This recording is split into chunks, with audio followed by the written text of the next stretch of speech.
All right, so this last school year, I took AP Physics C Mechanics. I self studied it. I just signed up for it, signed up for the test, didn't take the class, and I got a 5 on the exam. And I'm going to tell you how I did that, okay? Because I was looking for a video like this about this time last year, and I couldn't find anyone talking about this who hadn't like actually taken the class. So I'm gonna let you know what's up. So first things first, uh, you're gonna need what the fuck? You're gonna need ways to actually learn the material. I'm gonna tell you what I did because I think this is really good stuff. Uh, University Physics Volume One. It's a two-part book set. This is gonna be like the first half of the class. Then this is gonna be the second half plus a little bit of bonus. Uh, don't worry about it if it's not on your test for now. You can do that in the summer later. These are great textbooks. I got these for like $30 on Amazon. Um, so pretty cheap for class material and very, very good. Like if you go to the back of some of these chapters, uh, like let's say chapter 2 review, there's literally like just a bunch of practice problems. Like just looking at this, we're on problem 90 right here for just unit 2. And then there are examples throughout the chapter 2. Read through these. That's going to be your best way to learn the material. If you need supplementary videos, of course you should look at like Alan Sal, STEM Coach. His videos were great for reviewing units. His unit review videos are incredibly good. Okay, watch all of those if you're going to be self-studying and make sure you understand them.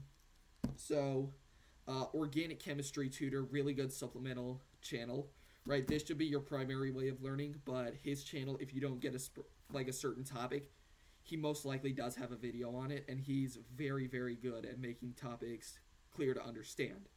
So, College Board daily videos, they're not amazing, if I'm going to be honest. In fact, a lot of them suck. I did watch most of them, like all of the Unit 3 through Unit 7 videos. I watched those. Not great, but can be helpful sometimes. And Flippin' Physics, that man is a saint when it comes to physics. His videos are very engaging. He's very good at explaining material. Once again, should not be your primary way of learning, but if there's a certain topic, then you can go to his website. It's more organized than his YouTube channel, and he has videos listed for like almost every single thing in the entire class. I'm pretty sure he actually has everything in the class in his videos, and I definitely used a couple of his videos, and I'm so thankful he made them. So if you're going to use his videos, you should also donate to him so he can keep doing that, because I think he does it just off of donations and YouTube ad revenue. So, Flippin' Physics, you're the GOAT. Everyone, if you want to learn physics, go watch that guy. Alright, review book 2. Princeton Review is the gold standard. Alright, there's both mech and electricity and magnetism. This video is pretty much specifically about mech because I didn't do E&M, but I mean, I'm bored during the summer, so I'm just working through electromagnetism now, and it's just as good. Even like if you're trying to learn something for the first time, this book can be helpful. There's a bunch of different practice problems in there, practice tests, which are super good, and like problems along the way with very clear explanations of them. All right, habits you're gonna need. You're gonna need to study very consistently. This is something I wish I did more in the first half of my year. I kind of slacked off a lot before winter break. I had made it up to about linear momentum in the first half of the year. And I wasn't great at the units earlier. I was like, doing short bursts of studying. After winter break, I did really consistent studying, right?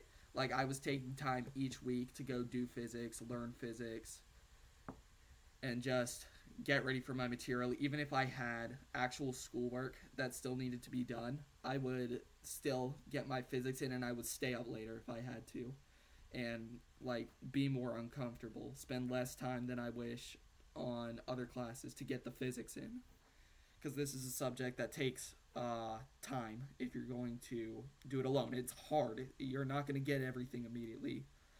Uh, Use your breaks to actually just like grind the subject out. Like my spring break, I used to grind physics. Like there were a couple snow days I had, I used all of those to just grind physics. Weekends, if I was able to, grinding physics, right? You gotta grind physics if you're gonna learn it. There's a lot of content to cover, especially if you're stacking a whole bunch of other APs. I took 6 other APs while I was self studying this. Time management becomes a huge thing with this class. You're gonna have to really work hard at it. Uh, Apply it to real life, okay? Like, there would be times I'd be sitting at this desk and I'd have, like, oh, here's this water bottle.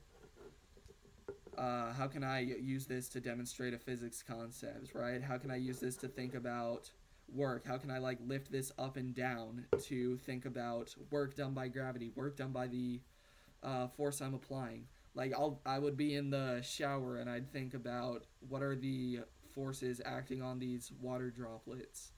What are the what's the potential energy when I'm throwing this soap bottle up and down? How is it changing? How is it related to the kinetic energy? The handle that you use on like your sink or your shower. Think about the torque. Think about all that stuff. Uh, you just gotta apply what you're learning to every single thing that you're seeing. You have to become obsessed with physics. Okay, you're gonna be thinking about it constantly. Uh, and that's the other thing I've written down on my notebook. Become obsessed.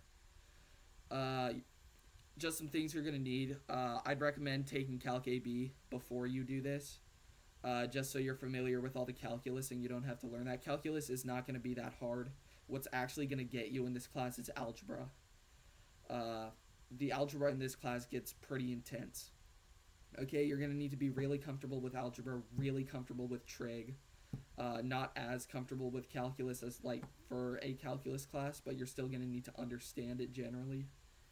Uh, I'm pretty sure on the reference sheet they actually give you most of the calculus that you need to know for free, and you just need to know how to apply it.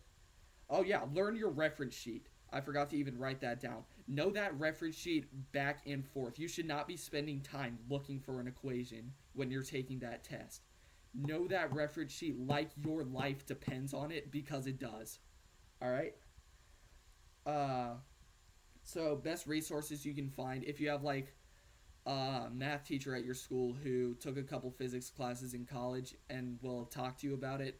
Talk to them. If you have a teacher that's teaching a different physics class, talk to them. Uh, if you have buddies who have taken this class, or you know anyone else who's taken this class, see if they have any of their old notes or any of their old homework that you can work through. Uh, just talk to people who have already done it, because you're not going to have a primary teacher, so you're going to need somebody that you can talk to. Like if you have a family member that knows physics. Uh, I mean, I really didn't, but if you do, that's a great resource. Uh, so, just some general advice I have for you: become the substitution wizard. Okay, we all remember substitution from like 7th or 8th grade math. You're going to be doing that a lot. Okay, you're going to be writing, oh, this equals this, and then you're going to need to put that in another formula, right? You're going to be stacking formulas on top of formulas, which is different than the other STEM classes or STEM APs you take. Like for chem, you don't really have to do that. But if you have something with velocity in the formula, and you don't know the velocity, you're gonna have to put it in terms of other variables. So you're gonna have to rearrange a formula with velocity in it, and then put that rearrangement in the place of velocity. And usually some things will cancel out nicely. Like if you don't know like something else in that formula, it might cancel out with that. So become the substitution wizard. Become really comfortable with the idea of writing formulas in terms of variables that aren't on the reference sheet. Um,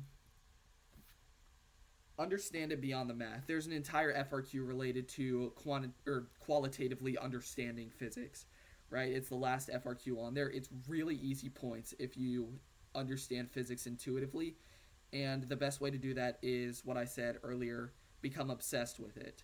Don't just learn it by, oh, well, I use these formulas here and I use these formulas here, and if I see a problem like this, I'm going to do this. Figure out how to solve a problem from scratch without math. Just use your head. What should physically make sense here? Oh, yeah, another thing about recognition, sometimes it will fail you. They'll throw a trick in there. Like normally, if you want the y component of a vector, you're going to use sine. If you want the x component, you're going to use cosine. And it's easy to get into that, but sometimes it'll give you an angle that you're not used to dealing with respect to, and it'll switch the sine and the cosine. So always, always, always examine the situation before you just blindly start writing shit down. Okay? Another thing, draw pictures. It's easy to get trapped in, like, especially like the people who are used to getting things quickly. Oh, well, I don't need the picture because I'm really smart and I get to keep it in my head. Use the picture. You're going to make mistakes if you don't draw a picture. You're not above drawing a picture, okay? Like, there's nothing wrong with it. It's very helpful. It's going to make you solve problems faster and more accurately, okay? Draw the pictures. And even on the exam, you're probably going to have to draw a free body diagram at some point. Learn how to do it. All right. Last thing is say in English the steps that you want to take. Okay? Sometimes when you're doing like the nutty calculus, it's a little hard to figure out exactly what your function should be that you're building to either differentiate or integrate. So say out loud, I'm going to add up all these little itty bitty things right here. How you would mathematically express that. Because the hard part of physics is turning the word problem into the math problem. The math is just math. The physics comes from examining the situation and figuring out what the math is actually supposed to be. So, before you start getting into the math, if there's one problem that's really starting to, like, get you feeling nervous because you can't figure out where to go, try to say what you need to do to solve the problem in English instead of writing it in math first. Um, that's really all I've got to say. Just good luck. You're going to have to work hard at it. It's a hard subject, but it's not impossible to do alone. All right?